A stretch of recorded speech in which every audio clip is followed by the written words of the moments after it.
Aku menjadi jenius berkedip di Akademi Sihir. Bab 38, Bagian 1. Pertempuran simulasi iblis telah dimulai. Baek Yusol merasa sedikit gugup memikirkan harus berhadapan dengan iblis tingkat menengah, namun tidak ada pilihan lain. Dia tahu itu hanyalah simulasi palsu, jadi dia berusaha keras menekan rasa takut yang bergejolak di dalam hatinya. Aisel perlahan mengikutinya. Entah bagaimana, langkah-langkahnya tampak murung, tetapi saat ini memilih tujuan adalah prioritas. Jadi Baek Yusol membuka mulutnya terlebih dahulu. Pertama, kita harus memutuskan iblis mana yang akan kita tangkap. Aku yang akan memutuskan, benar? Aisel mengangguk sebagai jawaban. Setelah Aisel menyetujui, Baek Yusol melanjutkan. Aku tidak memiliki elemen, dan kau menggunakan es serta petir. Jadi akan lebih baik jika kita memilih lawan yang sesuai denganmu. Tapi, biasanya, seorang penyihir kelas 1 bisa menghadapi iblis dengan bahaya level 1 sendirian.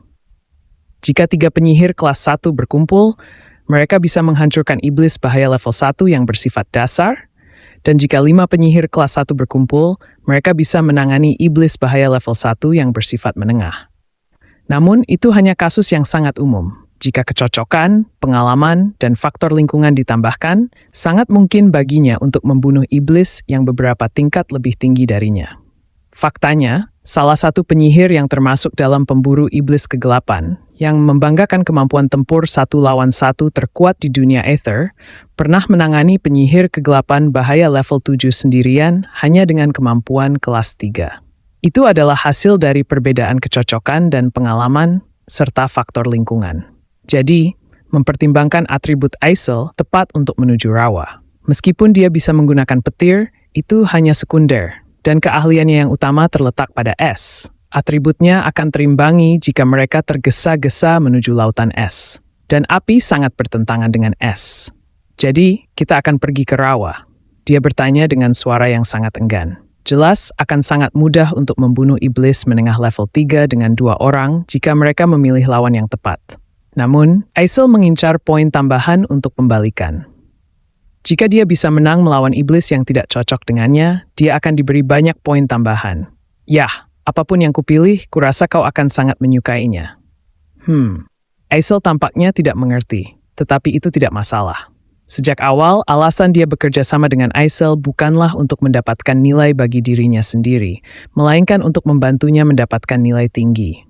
Bagaimana ceritanya dalam novel aslinya?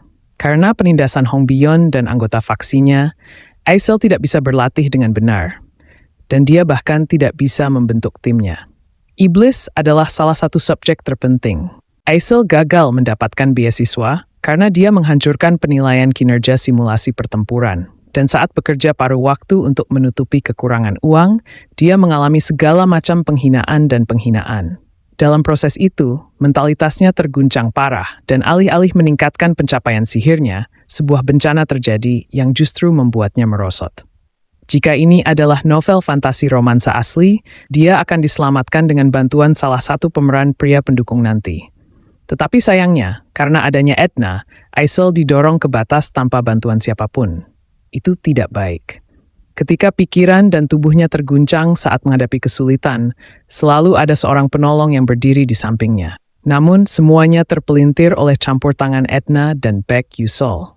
Hwon Ryang menunjukkan minat kuat pada Edna, dan Ma Yusong tampaknya ingin lebih dekat dengan Baek Yusol. Meskipun Ma Yusong dan Hwon Ryang memiliki kepribadian yang aneh, mereka memiliki hati yang hangat untuk orang yang mereka cintai. Tanpa bantuan mereka, Aisel pada akhirnya akan berjalan di jalur kehancurannya. Dia akan ditinggalkan sendirian. Pada malam musim dingin yang dingin, dia akan membeku selamanya seperti sihirnya sendiri. Jadi, Baek Yusol mengulurkan tangan kepada Aisel. Karena dia tidak ingin meninggalkannya seperti itu. Aisel memiliki bakat alami untuk menjadi permaisuri es, dan jika dia bisa menunjukkan kemampuan itu melawan iblis kegelapan, mereka bisa selangkah lebih dekat menuju akhir sejati. Baek Yusol yakin akan hal itu. Aku tidak pernah berniat campur tangan sejauh ini. Tetapi, entah bagaimana sejak mereka semakin dekat, dia tidak merasa ada yang perlu dikhawatirkan. Jadi dia terus membantu. Udara dipenuhi dengan keheningan berat saat Aisel berjalan diam-diam melalui lembah api, menahan angin yang menyengat. Tiba-tiba, dia memecah keheningan. Katanya ragu-ragu. Baek Yusol menoleh untuk melihatnya. Apa yang terjadi? Apakah kau kesulitan? Aisel melihat sekeliling, menyaksikan asap yang berputar-putar di sekitar mereka dan ledakan-ledakan yang terjadi di mana-mana, meninggalkan hujan percikan api tinggi di udara.